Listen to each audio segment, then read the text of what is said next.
It's been said before that Serial Experiments Lain is a show that takes 4 watches to truly comprehend. 20 years after its production, the show still seems in many ways prophetic in regards to the course of development that the internet would take, identifying future trends that most wouldn't catch on to for years to come. Having just watched it for the 4th time, I can't exactly answer the question of whether or not it truly takes 4 watches to understand the show. What I can say, however, is that I've come away from the show with a markedly different interpretation on every viewing of it. Will that stop now that I've seen it 4 times, with every subsequent watch providing the same interpretation? I don't know. And I don't know that my current understanding of it is the correct one, the one that needs multiple watches in order to settle upon.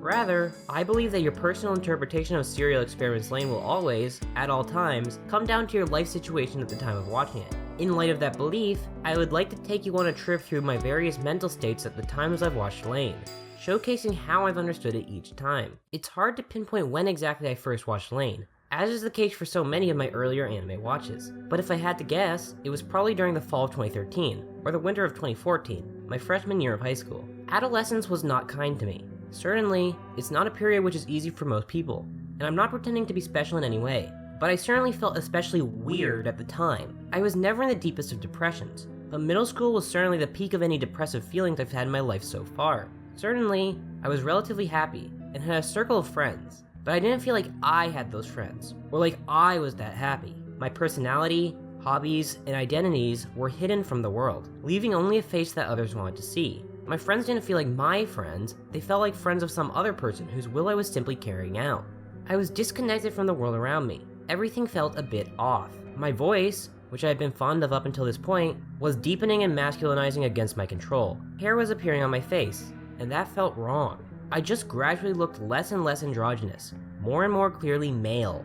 My dysphoria wasn't recognized as such at the time. After all, puberty is no fun for anyone, and I was hardly well educated on trans issues. But my body gradually felt less and less like my own. I didn't know why I felt this way at the time, and that may have been the worst part. My psyche didn't know how to deal with these newfound feelings. The fact that all of this coincided with middle school, the period of time with the harshest of social judgment, was not conducive to making me a happy person.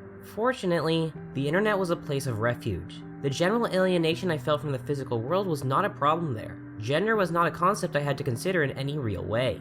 People were treated based on their ability to communicate alone. Obviously, there are more to online social dynamics than that, but compared to middle school, for a depressed, lonely trans girl who didn't know what was wrong with her, the internet was a utopian society. My interests didn't need to be hidden.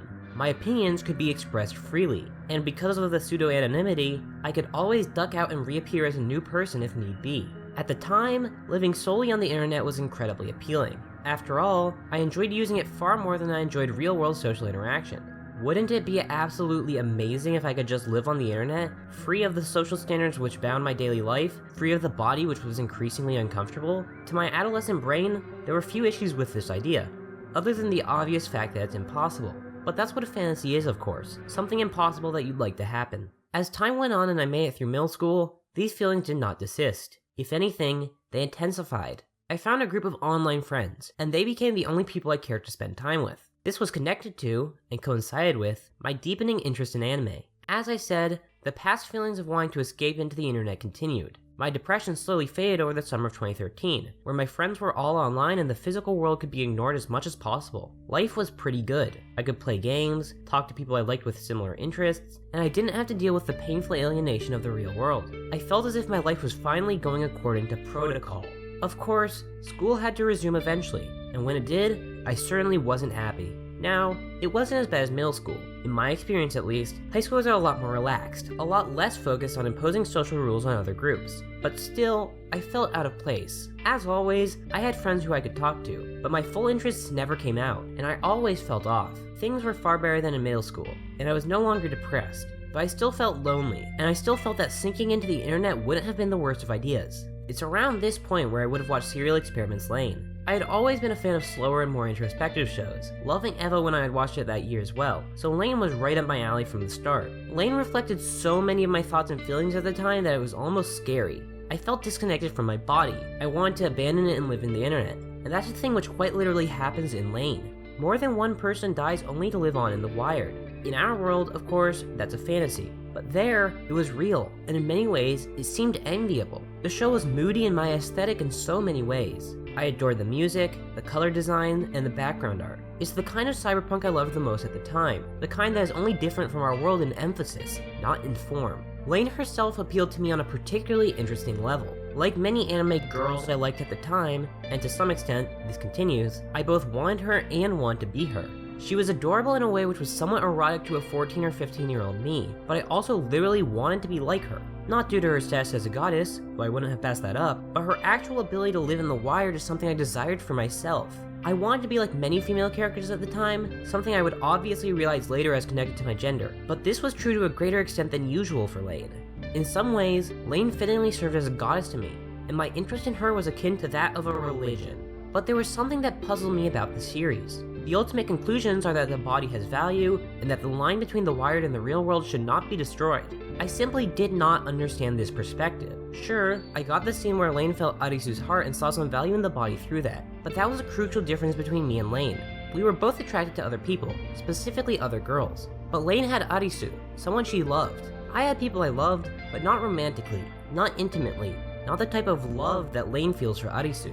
I felt that I had nothing tying me to the real world, no reason not to blur the lines. And, as Lain says early in the show, the lines are already blurred. I still believe this today. The internet is simply a portion of the real world, not some separate entity. All the Mia back then could think was, why shouldn't we knock down what little separates these two worlds, creating a better place for all of us? Still, even though my own thoughts conflicted with some of the show's conclusions, I was quite a fan of it. It simply reflected my own feelings of alienation and distortion too well to pass up. It was an important anime for coming to terms with my feelings, and if not totally understanding them, accepting them as both valid and worthy of further exploration. My second watch would have been later in 2014. By this point, I had a friend or two in the real world who I felt meaningfully close to, who I could actually share things with. That feeling of alienation hadn't totally disappeared, especially in regards to my body, which was still uncomfortable, but things were certainly improving. Still, the internet was the place I spent most of my free time, and the group of friends I had formed earlier was still a significant part of my life. It was with them that I watched Serial Experiments Lain for the second time. Given that this was a group watch, over Skype no less, I can't say that I experienced it in the best of ways. A large portion of it was spent explaining the show to others, who hadn't yet seen it, a task which simultaneously improved my understanding while also hurting my ability to enjoy the show.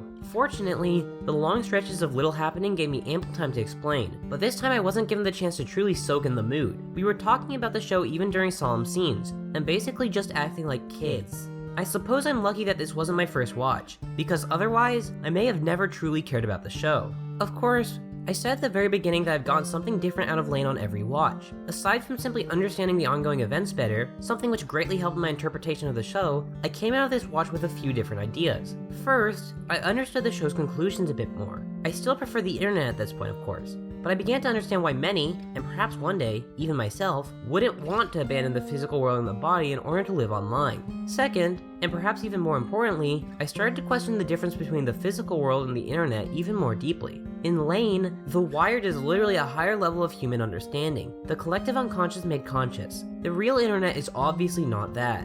It's no higher level. It's simply the base level, the world as it is. Any ideas I'd had when I was younger, that it was a utopia, were gone. It was simply a region of the real world, a region I preferred, a region with a more beautiful landscape, certainly, but it was no more than that. At the end of the show, Lain ceases almost all interference, becoming an observer. The wired needed no god, and it having one put it on an unnatural pedestal. And I too was putting the internet on a pedestal that only served to make me feel more miserable. Finally, I was able to abandon that.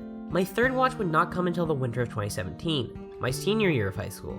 As short as those 3 years can seem to me in retrospect, and as little of my life as they will hopefully make up, I managed to change a massive amount in that time. My relationships with those online friends slowly dwindled, to the point that I could only call them acquaintances at best, albeit ones who had changed my life a great deal. I still spent plenty of time online, but I didn't really have friends there. I've always been more of a lurker than a poster, and I simply slipped back into that as time went on. I'd make a post here or there, watch a ton of YouTube videos, but in-depth social interaction wasn't something I searched for online. At the same time, my life in the real world was improving drastically. I made more and more real, genuine friends who I could share a lot with, if not everything. That sense of alienation continued to dwindle, and I didn't feel uncomfortable in my social life anymore.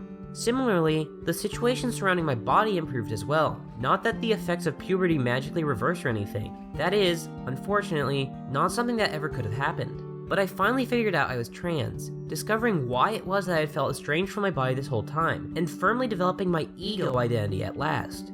Just knowing what caused those feelings made them so much more bearable. Certainly, they still sucked, and the knowledge that it would be quite a while before I could start to transition wasn't encouraging. But, and this is just me, not knowing what's wrong is a hell of a lot worse than knowing. With these thoughts, I watched Serial Experiments Lain for the third time. Once again, I saw it through a totally different lens. I have a blog post from that point which goes a bit more in depth on my feelings at the time, so it's worth repeating here. I now totally understand Lain and the show's ultimate conclusion. Of course the physical world has real merit. Of course it should be kept apart from, if connected to, the internet. The internet might be a region of the world, but it's one which can be kept to itself. It's important to understand that what happens online is very real, but that doesn't make it a suitable replacement for the rest of the world. It was obviously hard to connect to Lain this time. She was a bit too young for me to be attracted to her now, as well as a bit too young for me to really want to be her. Her feelings of detachment and depression didn't resonate with me as strongly. I agreed with her final decision now, but the build up to that decision, while still something I had felt in relatively recent memory, was not something I was actively feeling.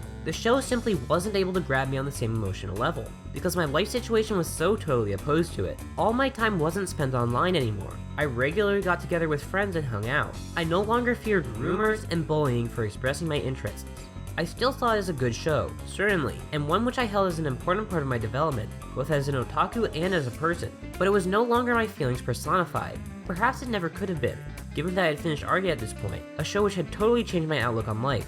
Still, it was a bit of a shame, though I continued to hold the show in high regard. And that brings me to now, my fourth watch so far. Given that it's been less than a year since my previous viewing, it would be normal to expect that little has changed. But my life has seen massive shifts over the previous year, and as I said, the key factor to one's interpretation of Lain is their life situation when watching it. At the beginning of 2017, I was a high school student, coasting by in the second half of senior year with the knowledge that I was past the hardest parts of school. I had a ton of friends, in multiple friend circles, and was reasonably well liked while still being quite open about my hobbies. Today, I rarely leave my house. I've moved across the country, and I'm not in school right now. My current job is making these videos, and to do so, I work full-time hours for part-time pay. Not that I'm complaining, of course. This is what I want to do, but things have changed a great deal. Now, all of my social interaction is online. Fortunately, the skill I gained at making friends in high school has carried over, and I now have a ton of friends online who I enjoy spending time with. I'm quite openly trans and have embraced every facet of myself. Not only do I not feel alienated anymore, I feel like I have, to some small degree, achieved self-actualization. There are challenges, certainly, but I'm quite pleased with where I'm at right now. I still believe what I found out at the end of my third watch, that the physical world not only has value but in some ways is superior to the internet. But I've also realized that I was underselling the internet at that time. I was forgetting how much it had done for me, how easily it enables communication with like-minded individuals. It doesn't need to be kept totally separate from the physical world. Instead, we merely need to accurately see it for what it is. Both worlds have their own merits, and if we understand that, then we can reconcile our feelings. I'll never return to the point of wanting to abandon my body solely to live in the internet, but I think I was too hasty in going the other direction. I think Lain landed upon a similar point in the end, given that she still remains in the real world to an extent, even after erasing most traces of her existence. On this watch, I still couldn't fall in love with Lain as much as I was able to back on my first watch, and I peacefully accepted that. Some shows simply work the best when you watch them at a certain time. I'm happy to have seen Lain so many times, at so many different points in my life. Perhaps, in another 3 to 5 years, I'll watch it again, and see it in a totally different light. It'll probably never connect with me as deeply as it once did, assuming I manage to avoid that feeling of depression and alienation. But I can confidently say that yes, you do understand Lain differently on each watch, and that's a good thing. A show which gives the exact same reaction every time wouldn't be worth much, and it definitely wouldn't be something I think about all that often. I think about Lain a lot, and I've seen it more times than any other anime, despite the fact that it's hardly a favorite. But it's a show which helped me to accept my feelings about my alienation, my dysphoria, and my sexuality. It's a series which did a lot for me, and to some extent, I can blame it for my still existing addiction to pornography. So the only thing I can do for it now is to pay my respects to a series which changed my life. Hopefully, this piece helps to do that. It was more about me than Lain, but I think Lain is a cipher for all of us. I could never write about it any other way. Let's all find words which help to validate us, and let's all love Lain.